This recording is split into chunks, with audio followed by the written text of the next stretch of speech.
गोटे थीम करिचु तोरण करिचु काइनेटिक ओल जोटा लॉस वेगास जो आम इलेक्ट्रिकल प्रोग्राम होता से स्थान पाई आम प्रतिपादित करूँ तोरण में तपन चक्रवर्ती सभापति कलिंग दुर्गा पूजा कमिटी आपण मैंने जानी आम कलिंग दुर्गा पूजा कमिटी तार तृतीय वर्षर पूजा माँ पूजा को सरस सुंदर करने एवं भुवनेश्वर जो आम दुर्गा पूजा करा कटक महासमारोह पालन कर भाव में आमर कलिंग दुर्गा पूजा कमिटी तार समस्त सदस्य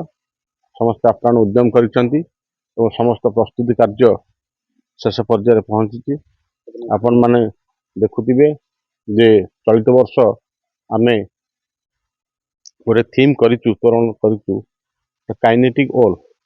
जोटा लॉस वेगास जो आम इलेक्ट्रिकल प्रोग्राम होता से स्थान पाई आम प्रतिपादित करूँ तोरण में एवं लाइट गेट आम करूँ जे जोटा कि आम अहमदाबाद प्लेन क्रैश होता आम प्रतिपादित करूँ तहित ऑपरेशन सिंदूर गोटे थीम करूँ जहाँ दर्शक बहुत उपभोग करेंगे तहित आमर 4 दिन अपेरा प्रोग्राम अच्छी 36 तारीख 30 तारीख तापर 2 दिन धरी आमर ऑर्केस्ट्रा प्रोग्राम रही सुनाम धन्य गायिका ईरा महांती तहित टीम आसपर आम रावणपुर रही आम ये अंचल विशेषकर तो आमरी कमिटी रावणपुरी कराम प्रशस्त जगह अच्छी रावणपुरी करने सरकार सब नीति नियम को फॉलो कर रावणपुरी एथर पालन करी विगत दिन देखिए 20-25 हजार लोक समागम होते रावणपुरी देखापी आम आशा करूँ मिनिमम 50,000 लोक समागम हे आखे रखी कमिशनर पुलिस सहित आम जोगाजोग होती पुलिस प्रशासन आमको सहयोग करेंगे तत्सहित आम पूजा कमिटी पाखापाखि 150 भलेंटियर नियोजित अच्छा पार्किंग ठार आरंभ कर ट्राफिक समस्या देखापी तत्सहित आम आम्बुलांस स्टैंड बाय रखू फायर सेफ्टी रखू विशेषकर चलित वर्ष कमिशनर पुलिस तरफ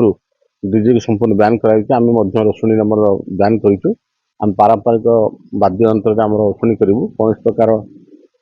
डीजे साउंड आलाउ कर विशेषकर पॉलिथिन यूज को बंद कर सबू आड़ नजर रखी सरकार नीति नियम पालन कर आम पूजा करुँ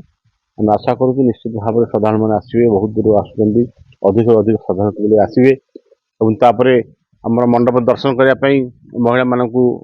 दर्शन सुगम करने आमर महिला भलेंटियर रे एवं जो माने दिव्यांग अच्छा वृद्ध अच्छा से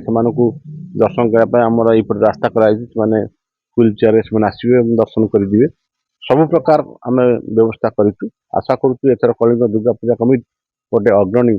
मंडप भाव में भुवनेश्वर में गणति हम और श्रद्धा मैंने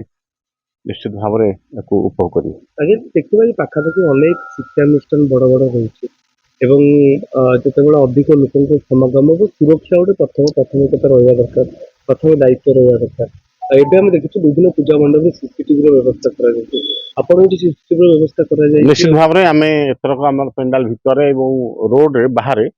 सीसीटीवी व्यवस्था करूँ आम सुरक्षा दृष्टि आमर 150 भलेंटियर आमर कमिटी तरफ नियोजित हे तत्सहित सिक्यूरीटी एजेन्सी आम लगेचु पार्किंग रोड ट्राफिक एसब करने तत्सहित आम पुलिस प्रशासन सहित आमर जोन 6 एससीपी बहुत अवगत अच्छा आईएस इनफोसिस अवगत अच्छा आमको साहय सहयोग कर तरफ फुल टाइम सिक्यूरीटी दिया प्रतिश्रुति देते ये वर्ष आमर थीम अच्छी यूएस लॉस वेगास जो गोटे इलेक्ट्रिकल शो होता है काइनेटिक बोल स्थान पाई इलेक्ट्रिकल शो रे आम से नेट सर्च कर आम पेंडाल टाइम से थीम बनई जो पेंडाल थीम बनवा कि वेस्ट बेंगल पाखापाखि 25-30 जन आसिकी पाखे आज भी हो 32 दिन कम चलती 25 तारीख जेहेतु पूजा 28 तारीख आमर कि आमर फंक्शन 27 तारीख में से 26 तारीख हैंड ओवर दिया कथबार्ता आम सरी जाइए ये वर्ष आमर मूर्ति जो तैयारी हुए आमर कटक मूर्ति तैयारी करती कि वर्ष प्रथमतः वेस्ट बेंगल मिस्त्री आसते 4 जन मिस्त्री जब आज भी हो 12 दिन तैयारी चलती मूर्ति तैयारी चलती सहित आमर एथर मुख्य आकर्षण हूँ भुवनेश्वर दुर्गा पूजा चले खाली दुर्गा पूजा हुए मेलोडी हुए किंतु आम प्रथम पूजार आम कर अपेरा शो कर जोटि कलिंग गंडा नाचो 27 ରୁ 30 पर्यंत आम सामना पेंडाल अपेरा शो हम ତା ସହିତ ଯେମିତି ପାରମ୍ପରିକ ଭିତରେ ଆମ ପୂର୍ବ 2 ବର୍ଷ ଚାଲେ ଅର୍କେଷ୍ଟ୍ରା ଚାଲେ, ଏ ବର୍ଷ ବି ଆମ ମୁଖିଆ ଆକର୍ଷଣ ଇରା ମହାନ୍ତି ଅଛନ୍ତି, ସୌରଭ ଭରଦ୍ୱାଜ ଅଛନ୍ତି, ତାରିଖ ଜେଜେ ଅଛନ୍ତି। ସର୍ବପରେ ଶେଷରେ ରାବଣ ପୋଡ଼ି ଯେମିତି ପୂର୍ବ 2 ବର୍ଷ ଆମର ପୂର୍ବ 2 ବର୍ଷ ପ୍ରଥମ ରାବଣ ପୋଡ଼ି କରିଚାଲିଛି। ପ୍ରଥମ ବର୍ଷ ରାବଣ ପୋଡ଼ିରେ ଆମର 20ରୁ 25,000 ଲୋକ ହୁଅନ୍ତି। ଗଲା ବର୍ଷ ପାଖରେ 30,000 ଲୋକ ହେଇଥିଲେ। ଏ ବର୍ଷ ଆମେ ପାଖାପାଖି ଆଶା ରଖିଛୁ 40ରୁ 50,000 ଲୋକ ହେବେ। ସେଥିପାଇଁ ରାବଣର 65 ଫୁଟ ହାଇଟ୍ରେ ଗୋଟେ ରାବଣ ବି ତିଆରି କରିଛୁ। ସାମ୍ନାରେ ଯାହାନ୍ତି ଗଭର୍ଣ୍ଣମେଣ୍ଟର ଯୋଉ ଅଛି, ସରକାରଙ୍କ ନିୟମ ଅଛି, ଯେମିତି ଡବଲ ବ୍ୟାରିକେଡ୍, ଯୋଉଠି ବାଣ ପାଇଁ ପରମିଶନ ଦିଆଯାଏନି ଭୁବନେଶ୍ୱର ପ୍ରାୟ ଜାଗାରେ। ଯେହେତୁ ଆମର ବଡ଼ ଜାଗା ଅଛି, ସେଥିପାଇଁ ଆମକୁ ସରକାରଙ୍କ ଗାଇଡଲାଇନ ଅନୁସାରେ ଆମକୁ ପରମିଶନ ମିଳେ। ସେ ପରମିଶନ ଏ ବର୍ଷ ଆମର ଆପ୍ଲାଏ ବି ସରିଯାଇଛି। ଆମକୁ ରାବଣ ପୋଡ଼ିର ପରମିଶନ ମିଳିଯାଏ, ଏ ବର୍ଷ ମିଳିଯିବାର ଆଶା ବି ଅଛି। ତେଣୁ ଆମର ସବୁ ପ୍ରକାର ପ୍ରସ୍ତୁତ ସରିଯାଇଛି। ତେଣୁ ଏ ବର୍ଷ ଆମର ମୁଖ୍ୟ ଆକର୍ଷଣ ହେବ ଅପେରା। ଯୋଉ ବର୍ଷ ଲୋକ ବୁଲିକି ଯାଆନ୍ତି ହାରି, ଏ ବର୍ଷ ବୁଲିବେ ଏଇଠି ଶେଷ ସାରିକି ଲୋକ ଏଠି ଅପେରା ଦେଖିବେ, ସକାଳୁ ଯିବେ। ଭାଇ ଯଦି ଆଉ ଗୋଟେ କଥା ଦେଖିବା, କେବଳ ବିଭିନ୍ନ ଦୁର୍ଗା ମଣ୍ଡପରେ ଆମେ ଦେଖୁଛୁ ଦୁର୍ଗା ପୂଜା ହଉଛି, ସେଥିରେ ଲୋକଙ୍କୁ ସୁରକ୍ଷା ଦେବା ଗୋଟେ ତାଙ୍କ ପାଇଁ ଗୋଟେ ବଡ଼ ଚିନ୍ତା ପାଲଟିଯାଉଛି। ଆପଣ ଦିଟା ବଡ଼ ବଡ଼ କାର୍ଯ୍ୟକ୍ରମ କରୁଛନ୍ତି, ଏକରେ ପୂଜା,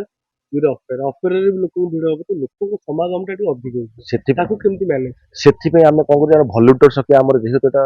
ବହୁତ ବଡ଼ ଏରିଆ, ଆମ ଏରିଆ ବି ସମସ୍ତ ଏରିଆ ଛୋଟ ଥିଲେ ବି ଆମ ଏରିଆ କିନ୍ତୁ ବହୁତ ବଡ଼। ଭୁବନେଶ୍ୱରରେ ଯେତେ ଦୁର୍ଗା ମଣ୍ଡପ ଅଛି, ଆପଣ ଯଦି ବୁଲୁଥିବେ ଆପଣ ଲକ୍ଷ୍ୟ କରିବେ ଆମ ଏରିଆଟା ସବୁଠୁ ବଡ଼।